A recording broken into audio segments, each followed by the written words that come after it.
तुलना करून दुसऱ्याचा मत्सर करण्यापेक्षा स्वतःमध्ये सुधारणा करणे कधीही चांगले.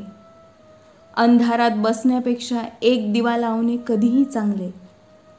जीवनात सगळ्या अडचणी आणि अपयशाला सामोरे जावे.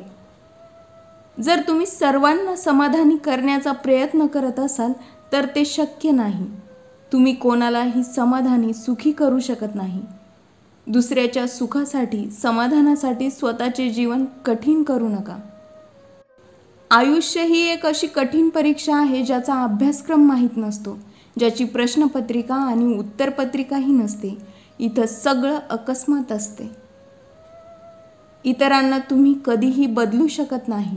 तुम्हाला आनंदी राहायचं असेल तर तुम्हाला स्वतःमध्ये बदल करावे लागतील. एका आगीला दुसऱ्या आगीने विझवू शकत नाही. ते काम फक्त पाणीच करू शकते. पैसा, पद, यश, सत्ता यापेक्षा महत्त्वाचे म्हणजे चांगले संबंध आणि मानसिक शांती हे आहे. जेव्हा माणसाला कमी काळात खूप जास्त पैसा मिळतो तेव्हा माणूस बदलतो. माणसात अहंकार निर्माण होतो. पैसा ही अशी गोष्ट आहे जी मिळवणं, जमा करणं अवघड आहे. पण तो एकत्रित जमा झाला की माणसं दूर जायला सुरुवात होते, विभक्त व्हायला सुरुवात होते. जीवनात स्वतःला काही मर्यादा आखून घ्याव्यात. त्या मर्यादा आखून तुम्ही स्वतःला यशस्वी करू शकता. कोणत्याही गोष्टीविषयी तक्रार करणे सोपे आहे, पण त्यातील चांगला भाग ओळखून कौतुक करणे अवघड आहे. प्रामाणिकपणा कुठल्या शाळेत शिकवला जाऊ शकत नाही आणि शिकवला तरी तो आत्मसात करता येत नाही. तो मुळातच असावा लागतो नैसर्गिकरित्या.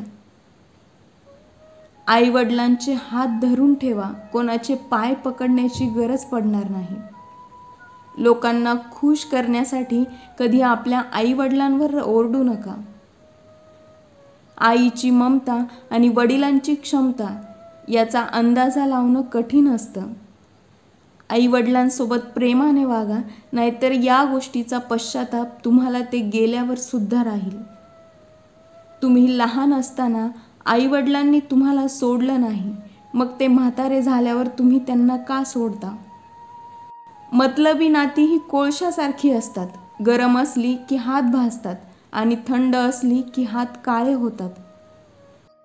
कुटुंबाचं महत्त्व आणि मातीच्या माठाची किंमत फक्त बनवणाऱ्याला माहीत असते, तोडणाऱ्याला नाही. नद्यांना साफ करू नका, फक्त घाण करणं थांबवा. जंगलं लावू नका, फक्त तोडणं थांबवा. शांती स्थापनेसाठी जाऊ नका, फक्त अशांती पसरवणं थांबवा. व्यवस्थित राहा, व्यवस्था आपोआप राखली जाईल. मी सगळ्यांसाठी स्वतःला सिद्ध करत बसणार नाही, पण मी त्याच्यासाठी चांगला असेल जे मला समजून घेतात. माणूस स्वतःच्या नजरेत योग्य असायला हवा. बाकी लोक तर देवाबद्दल देखील तक्रार करतात.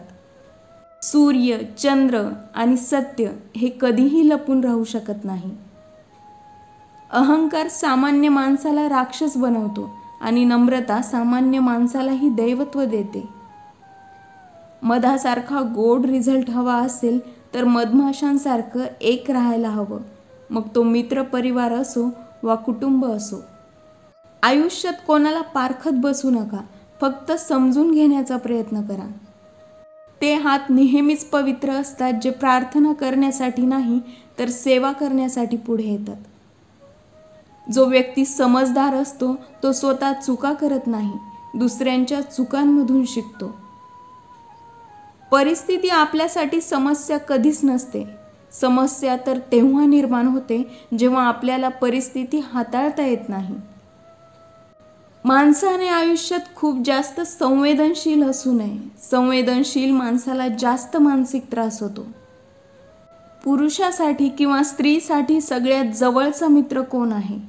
तर एका स्त्रीसाठी तिचा नवरा सगळ्यात जवळचा मित्र असतो आणि एका पुरुषासाठी त्याची बायको सगळ्यात जवळची मैत्रीण असते. असे अनेक लोक आहेत ज्यांनी खूप अभ्यास केला नाही, पण ते आज यशस्वी आहेत. ते फक्त त्यांच्या आत्मविश्वासामुळे. मुली मोठ्या झाल्यावर आपल्या आईच्या मैत्रिणी होतात आणि मुलं मोठी झाल्यावर अनोळखी होतात. कोणाचा विश्वास मिळवणं सगळ्यात कठीण आहे. तो मिळवण्यासाठी अनेक वर्ष जातात आणि इतक्या वर्षांची मेहनत एका वाईट कृत्याने नष्ट होऊ शकते. एखाद्याची फसवणूक झाल्यावर त्या व्यक्तीला राग येतो, तो व्यक्ती नाराज होतो. ते यासाठी नाही की त्याने काही गमावलं आहे, तर यासाठी की आपण किती सहज फसल्या गेलो. व्हिडिओ आवडला असेल तर चॅनलला लाईक, शेअर आणि सबस्क्राईब करायला विसरू नका.